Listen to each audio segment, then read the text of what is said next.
បងប្អូនទាំងគ្នាដែលចង់បានឡានប្រភេទប្រើសាំងសុទ្ធហើយជួយសំចៃបានច្រើនហើយតម្លៃធំតែ $20,000 ស្ដើងជាងបងប្អូនទាំងគ្នាអាចកលេសមកមើលជាមួយនឹង Dongfeng Elusmax ដែលជាប្រភេទសាំងសុទ្ធ100គីឡូបងប្អូនទាំងគ្នាចំណាយត្រឹមតែ6លីត្រតែប៉ុណ្ណោះហើយឡាននេះបើបំពាក់មកជាមួយនឹង4ម៉ាស៊ីនបើកម្លាំងម៉ាស៊ីនវិញគឺ 1.5 turbo កម្លាំងសេះរហូតដល់204 HP កម្លាំង remote រហូតដល់565 Nm បើកាមេរ៉ាវិញជាប្រភេទ540ដែលបងប្អូនទាំងគ្នាអាចមើលបានជុំវិញរថយន្តថែមទៀតផង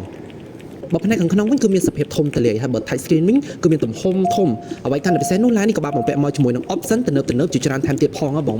អត់ទាន់អស់ទេឡាននេះហ៎បងពាក់ព័ន្ធជាមួយ smart key បងទាំងគ្នាអាចធ្វើការបញ្ជាពីចម្ងាយក៏បានតម្លាក់កញ្ចក់តម្លើងកញ្ចក់បើគូតក្រោយបិទគូតក្រោយតាមរយៈ smart key ក៏បានដូចគ្នា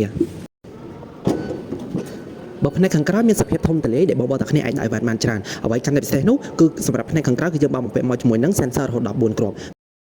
បងទាំងគ្នាចង់ទិញជាលុយសុទ្ធក៏បានចង់បង់រំលោះក៏បានដូចគ្នាដោយសារឡានយើងមាននៅក្នុង stock ស្រាប់បើបង់រំលោះវិញបងទាំងគ្នាសិក្សាត្រឹមតែរយៈពេល2ថ្ងៃទេដឹងលទ្ធផលអាចដករថយន្តយកទៅប្រើប្រាស់បានហើយអញ្ចឹងសម្រាប់ព័ត៌មានកាន់តែអំពីសេវាកម្មបង់រំលោះឬក៏អំពី promotion ឬក៏ពាក់ព័ន្ធជាមួយស្បែករថយន្តបងទាំងគ្នាអាចធ្វើការ comment ឬក៏ឆាតសាកសួរព័ត៌មានថែមទៀតបានណាអរគុណច្រើនជម្រាបបាយ